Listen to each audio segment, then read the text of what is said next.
sejahtera bagi kita semua. Jumpa lagi bersama saya Charlie Kristianto. Pada hari ini saya akan mempresentasikan atau menjelaskan mengenai penulisan sumber kutipan dan daftar pustaka. Di sini ada 3 topik pembahasan. Yang pertama mengenai sumber kutipan, kedua daftar pustaka, dan ketiga market style. Sumber kutipan. Apa itu sumber kutipan? Mari langsung kita bahas. Sumber kutipan adalah semua kalimat atau paragraf yang bukan berasal dari ide tulisan Anda. Biasanya seorang penulis atau pengarang mengambil tulisan orang lain untuk menjadi bagian dalam tulisannya.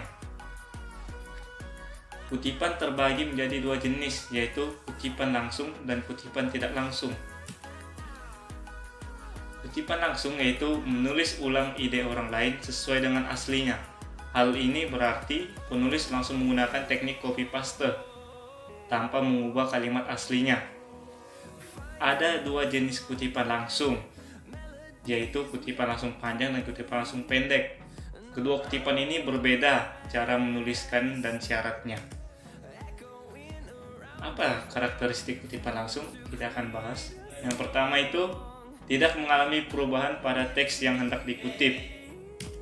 Yang kedua, terdapat penggunaan tanda titik berspasi yang jumlah 3 buah.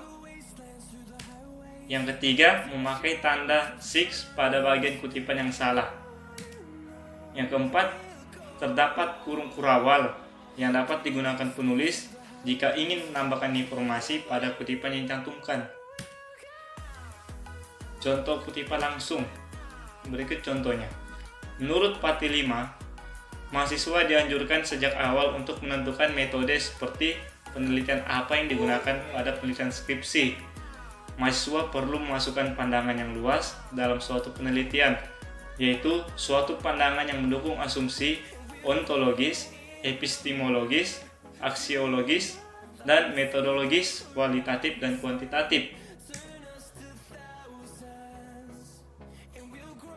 Kutipan tidak langsung yaitu pinjaman pendapat yang diambil intisarinya saja. Jadi kutipan tidak langsung ini berbeda dengan kutipan langsung. Kutipan langsung hanya dengan copy paste saja tanpa mengubah kalimat aslinya. Sedangkan kutipan tidak langsung ini hanya mengambil inti-intinya saja atau poin-poin pentingnya saja. Karakteristik kutipan langsung yaitu yang pertama, mengalami perubahan pada teks yang dikutip. Yang kedua, tidak ada perubahan ide pikiran dari teks yang dikutip. Yang ketiga, disampaikan dengan gaya bahasa dan pemahaman tulisan terhadap kutipan yang ditampilkan dengan gaya bahasa yang mudah dimengerti pastinya. Yang keempat, diakhiri dengan nomor kutipan serta tidak diakhiri dengan tanda petik 2. Adapun nomor kutipan dicantumkan pada kutipan mempunyai fungsi sebagai catatan kaki yang menerangkan sumber kutipan berasal. Contoh kutipan tidak langsung. Seorang mahasiswa hendak dapat menentukan metode penelitian yang akan dia gunakan saat hendak membuat skripsi, tesis, maupun disertasi. Di situ kita lihat di disertasinya ada angka 1. Ini adalah karakteristik dari kutipan tidak langsung. Adapun salah satu metode yang mesti mereka tentukan adalah kualitatif atau kuantitatif. Jika mahasiswa lebih menyenangi statistik, maka metode kuantitatif bisa jadi pilihannya. Dan sebaliknya, jika mahasiswa lebih menyukai menganalisis suatu peristiwa, maka metode kualitatif bisa mereka gunakan dalam penelitian tersebut. Kita akan membahas mengenai daftar pustaka. Daftar pustaka adalah daftar yang berisi tentang semua buku atau tulisan yang dijadikan acuan atau landasan dalam penelitian. Jadi daftar pustaka ini juga bisa disebut sebagai referensi ya. Referensi yang kita ambil agar penelitian kita itu berkembang dan dapat kita jalankan. Ada beberapa manfaat pencantuman daftar pustaka atau catatan kaki baik bagi penulis, pembaca, atau penyumbang data sumber yang diambil, yaitu Yang pertama, memenuhi etika penulisan. Yang kedua, sebagai ucapan terima kasih kepada penulis. Jadi kita mencantumkan nama penulisnya sebagai ucapan tanda terima kasih, karena kita telah mengambil data yang mereka tulis. Sebagai pendukung ide seorang penulis, karena biasanya sumber yang diambil ditulis oleh pakar yang terkenal.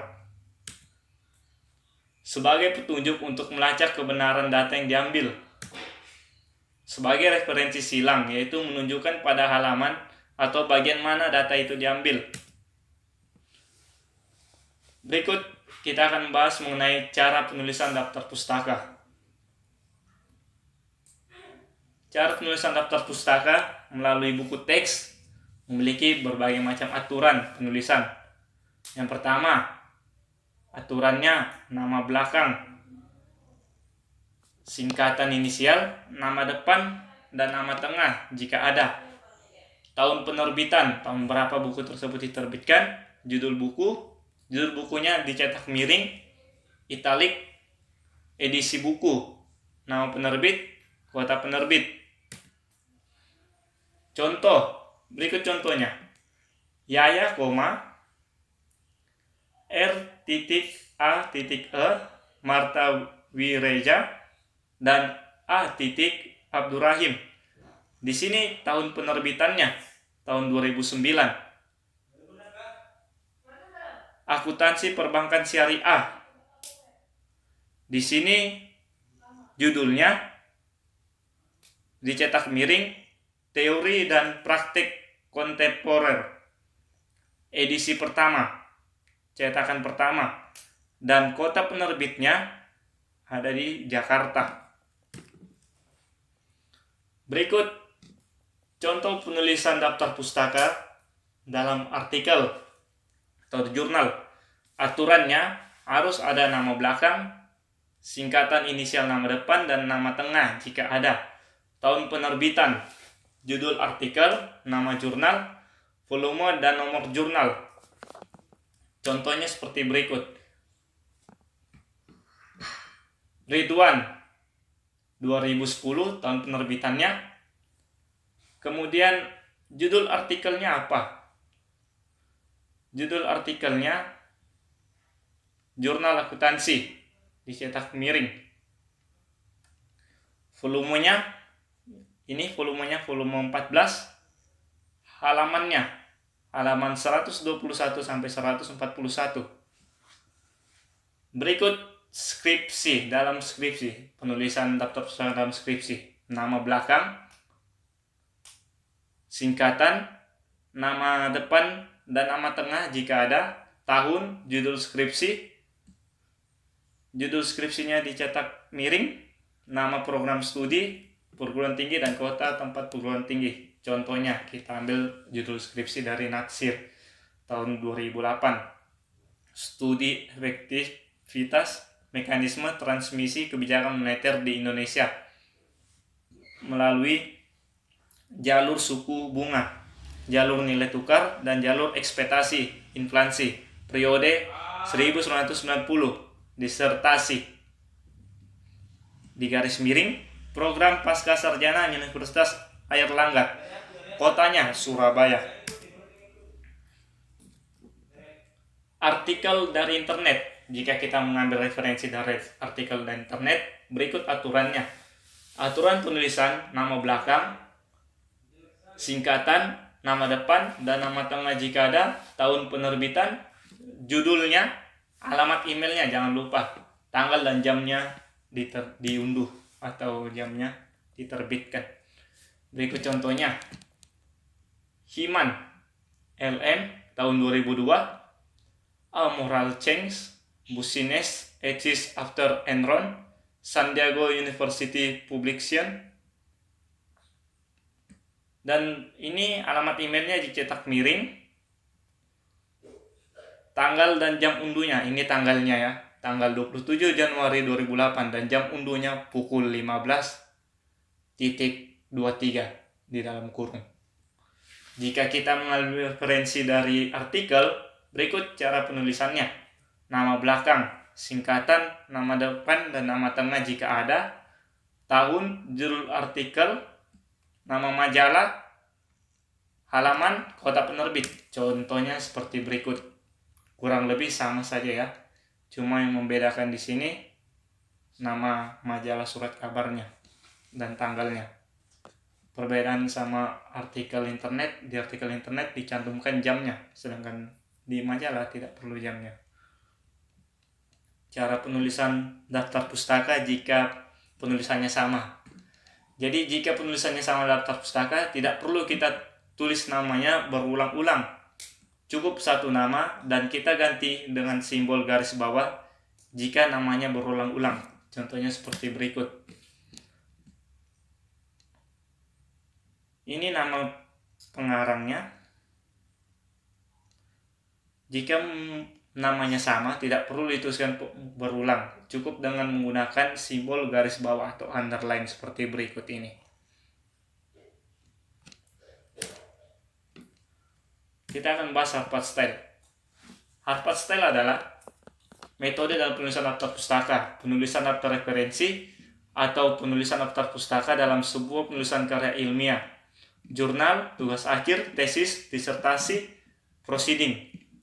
Menjadi hal yang penting untuk menyajikan secara detail sumber-sumber informasi dalam sebuah tulisan, di mana penulisan daftar pustaka ternyata ada beberapa metode atau style, diantaranya Turabian Style, Harvard Style, Vancouver Style, American Psychological Association Style, Chicago Style, kombinasi dari berbagai style. Masing-masing style penulisan sumber kutipan tersebut memiliki keunggulan dan kelemahan. Tetapi suatu style yang dipilih dan dianut harus diterapkan secara konsisten. Nah, salah satu style yang sering dipakai bagi para penulis dan peneliti ini adalah Harvard Style. Nah, nanti saya akan memberikan contoh bagaimana cara penulisan Harvard Style tersebut. Beberapa aturan dasar dalam penulisan daftar pustaka menggunakan Harvard Style. Yang pertama, sumber kutipan yang dinyatakan dalam karya ilmiah harus ada dalam daftar pustaka. Yang kedua, daftar pustaka tidak dibagi-bagi menjadi bagian berdasarkan jenis pustaka, misalnya buku, jurnal, dan internet sebagainya. Yang ketiga, ditulis satu spasi berurutan secara alfabetis tanpa nomor berdasarkan nama akhir pengarang atau organisasi yang bertanggung jawab. Jika suatu referensi tidak memiliki nama pengarang, maka judul referensi digunakan untuk mengurutkan referensi tersebut di antara referensi lain yang tetap diurutkan berdasarkan nama belakang pengarang. Yang keempat, jika literatur ditulis oleh satu orang, nama penulis ditulis nama belakangnya lebih dulu, kemudian diikuti singkatan, inisialnya, nama depan, dan nama tengah jika ada. Dilanjutkan penulisan tahun, judul, dan identitas lainnya dari literatur pustaka yang dirujuk. Yang kelima, apabila ada beberapa karya yang ditulis oleh pengarang sama, urutkan berdasarkan tanggal terbitnya. Jika karyanya sama, kita urutkan berdasarkan tanggal terbitnya. Dari yang paling lama ke yang paling update, yang paling baru. Yang keenam, jika seorang pengarang mengeluarkan beberapa karya dalam tahun publikasi yang sama, maka diurutkan berdasarkan huruf kecil yang menyertai tanggal publikasi. Yang ketujuh, tanggal publikasi dituliskan setelah nama pengarang. Judul referensi ditulis secara italik. Jadi judulnya tulisannya miring ya. Yang kedelapan, cara penulisan setiap daftar pustaka berbeda-beda, bergantung pada jenis literatur daftar pustaka yang menjadi referensi.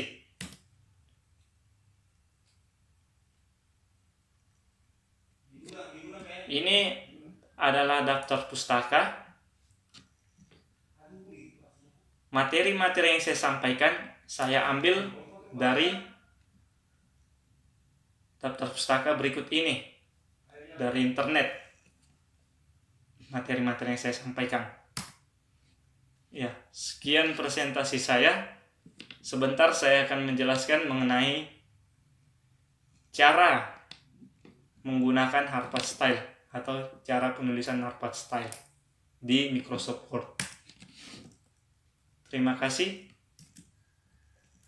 sini saya akan menjelaskan tutorial cara membuat daftar pustaka menggunakan metode Harvard Style. Sini kita buka Microsoft Word-nya. Kemudian di sini kita pilih reference. Kita pilih stylenya. Nah, ini apa? Jenis stylenya APA. Kita ubah ya menjadi Harvard Style 2008. Kemudian insert citation, add new source. Nah, di sini tipe of source-nya jurnal artikel. Kemudian author, ini nama pengarangnya. Kita ambil contoh dari artikel berikut. Di sini Syukri Yunus.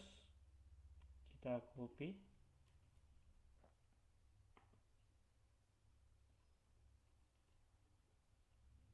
Diedit ya. Syukri Yunus. Nah, Syukri Yunus last itu nama terakhirnya. Nama terakhirnya kita hilangkan dulu. Nama terakhirnya Yunus. Kemudian nama pertama itu Syukri. Kita tambahkan. Berikut kita tambahkan lagi. Di sini ada Heru Dibyo Laksono. Nah, di sini kan ada nama tengahnya. Jadi kita masukin juga nama tengahnya.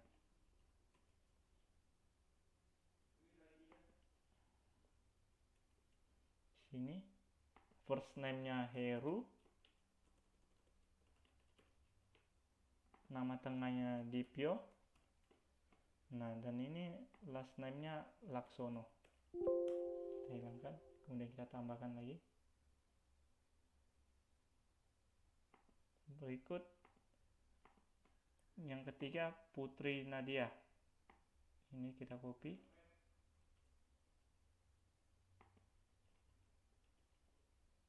Putri Nadia last name, kemudian first name-nya Putri Nadia, kita tambahkan.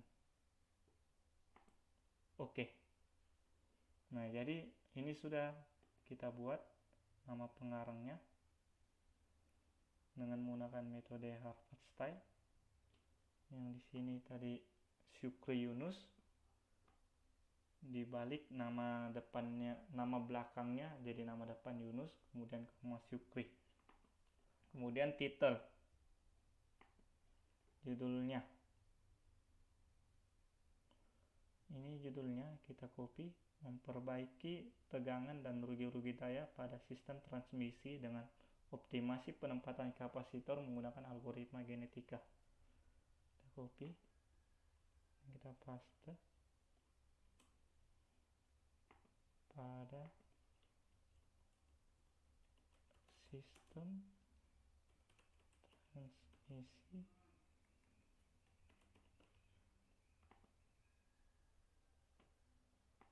dengan sini ya, copy dulu.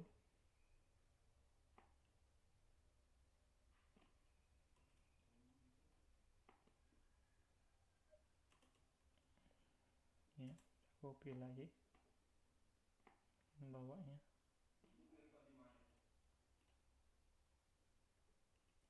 Itu aja. Kemudian jurnal name. Nah, jurnal name-nya bisa kita ambil dari sini. ISN 23022949.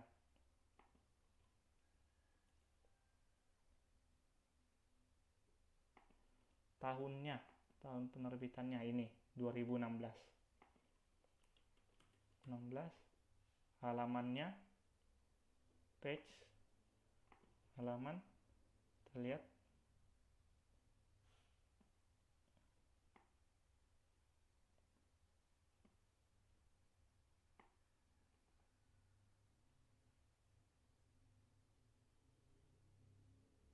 Nah, ini halamannya dari 290. Di sini 290, 291 sampai 296. Jadi 290 sampai 296. Halamannya 290 sampai 296. Volumenya jika ada. Nah, di sini ada volumenya, volume 5. Langsung aja kita tulis volume 5, isu itu nomornya nomor 2.